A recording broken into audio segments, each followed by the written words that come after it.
Hello दोस्तों, आज हम लोग समास के बारे में पढ़ेंगे मतलब समास क्या है और उसके कौन-कौन से भेद होते हैं। तो चलिए शुरू करते हैं। पहला आता है समास किसे कहते हैं? तो 2 या 2 से अधिक शब्दों को मिलाकर जब एक छोटा-सा क्या?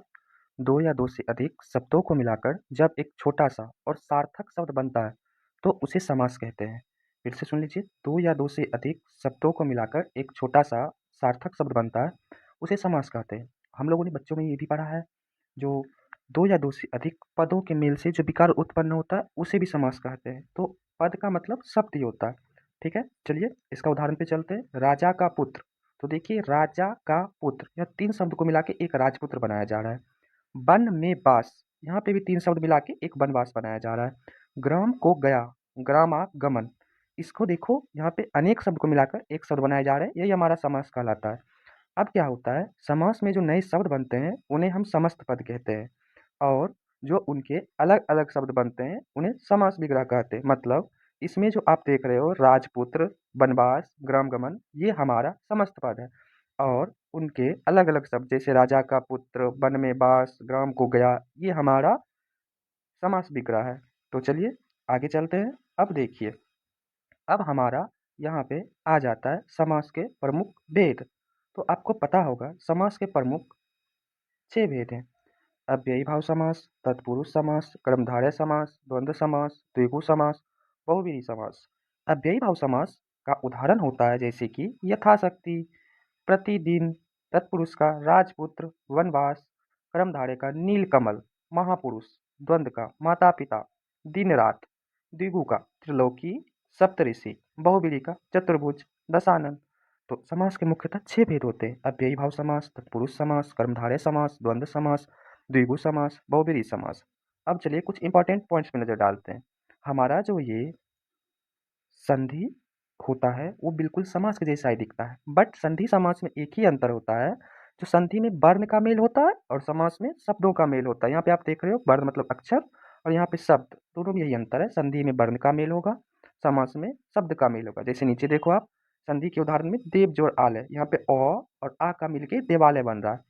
लेकिन समास में राजा का पुत्र, यहाँ पे एक चिन्ह कारक का लगा हुआ है और वो राजपुत्र बना रहा है। तो संधि और समास में नोट याद कर लीजिएगा, वर्ण के मेल से जो परिवर्तन होता है वो संधि कहलाता है, शब्द के मेल से जो भी परिवर्तन होता है उसे हम समास कहते हैं। अब देखिए इसके आगे है समास के भेद, वो भी परिभाषा के साथ।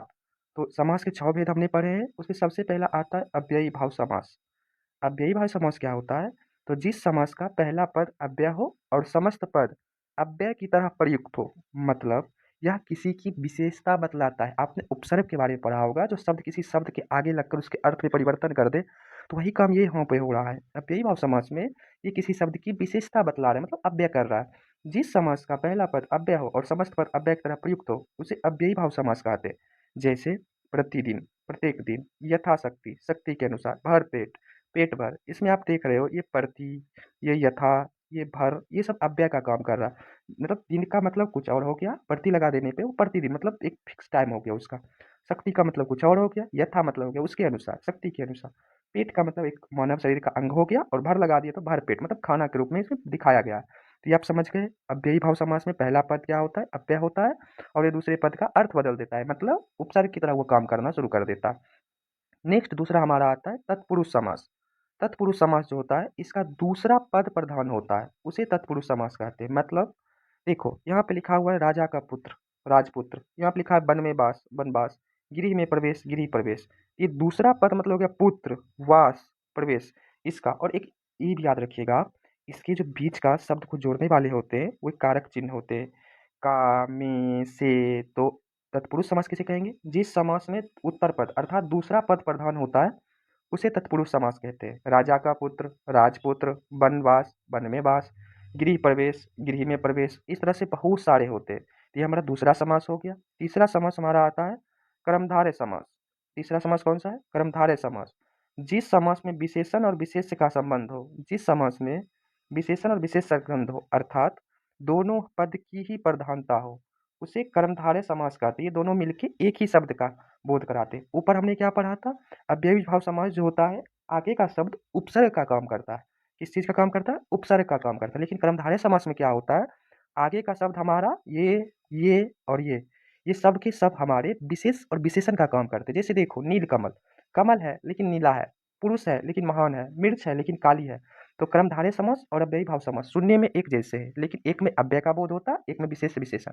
अव्यय अर्थात उपसर्ग का बोध करवाता है। जिस समास में विशेष और विशेषण का संबंध हो तथा दोनों पद एक ही वस्तु पर बोध कराए उसे कर्मधारय समास कहते हैं। जैसे नीलकमल, नीला कमल, महापुरुष, महान पुरुष, काली मिर्च, काली मिर्च। इस तरह से आप कर्मधारय समास को याद कर सकते हो। नेक्स्ट हमारा आ जाता है द्वंद्व समास।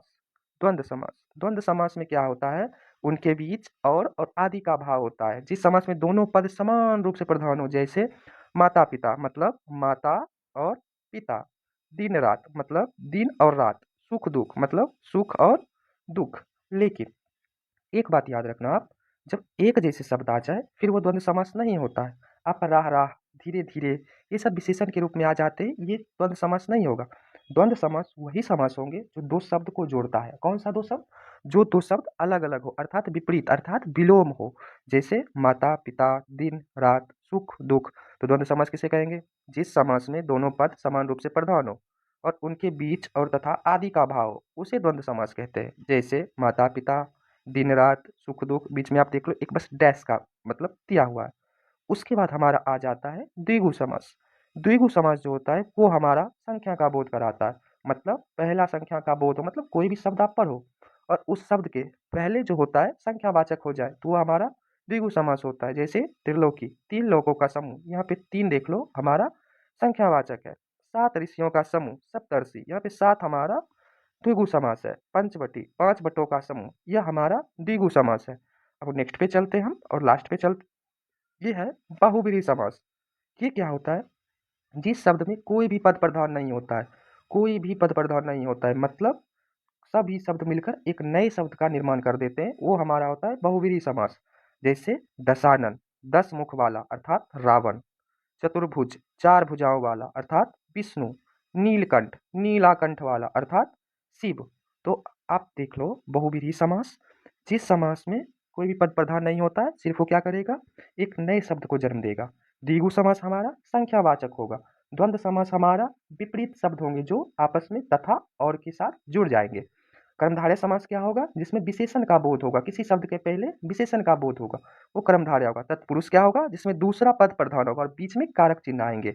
अव्ययी भाव क्या होगा? पहला समास हमारा अव्यय की तरह कार्य करेगा अर्थात वो उस चीज का एक तरह से उपसर्ग की तरह कार्य करेगा। तो चलिए इन सब को हम एक साथ नीचे ट्रिक से याद करते हैं, सिंपल सा।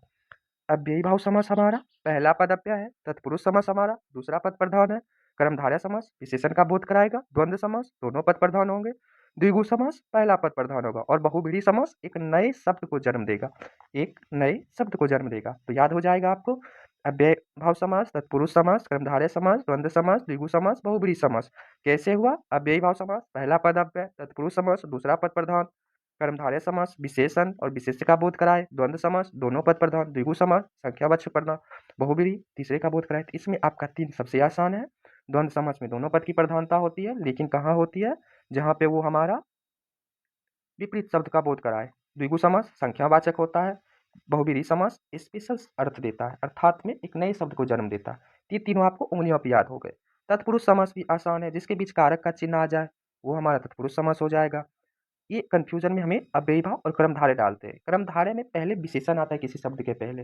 अव्ययी भाव में पहले हमारा उपसर्ग शब्द आते हैं या अव्यय शब्द आते हैं जो किसी के आगे लगकर उसके अर्थ में परिवर्तन कर दे। जैसे इसका एग्जाम्पल दिन में प्रति लगा दो, प्रतिदिन।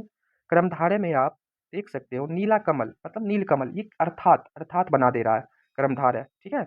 लेकिन यहाँ पे हमारा अव्ययी भाव समास शब्द को ही बदल दे रहा है, दिन प्रतिदिन। तो ये तीन नीचे का आप आसानी से याद कर लोगे। द्वंद्व दोनों पद प्रधान, द्विगु संख्यावाचक होगा, बहुब्रीहि एक नए शब्द को जन्म देगा। अव्ययी भाव समास किसी शब्द के आगे लगकर उसके अर्थ में परिवर्तन होगा तो अव्ययी भाव समास होंगे। तत्पुरुष समास बीच में कारक चिन्ह आ जाए तत्पुरुष समास होगा। कर्मधारय समास पहला शब्द विशेषण आ जाए वो हमारा कर्मधारय समास होगा। तो ये वीडियो आपके लिए बहुत ही ज़्यादा ज़रूरी है। अगर आपको पसंद आए तो आप इसमें चैनल को सब्सक्राइब कर दो और अपने दोस्तों के साथ शेयर कर दो, क्योंकि आज हिंदी का वेटेज में सबसे ज़्यादा ज़रूरी हमारा संधि, समास, अलंकार, ये तीनों सबसे ज़्यादा पूछे जाते हैं। उसमें भी सबसे ज़्यादा कन्फ्यूजिंग टॉपिक जो है वो हमारा समास होता है। तो आप समास को याद करने के लिए इस वीडियो को पूरी अच्छी तरह से पढ़ लो, देख लो, उसके बाद आप अपने परीक्षा के हिसाब से तैयारी कर लो। फिर समास आपका सारा अच्छे से तैयार हो जाएगा।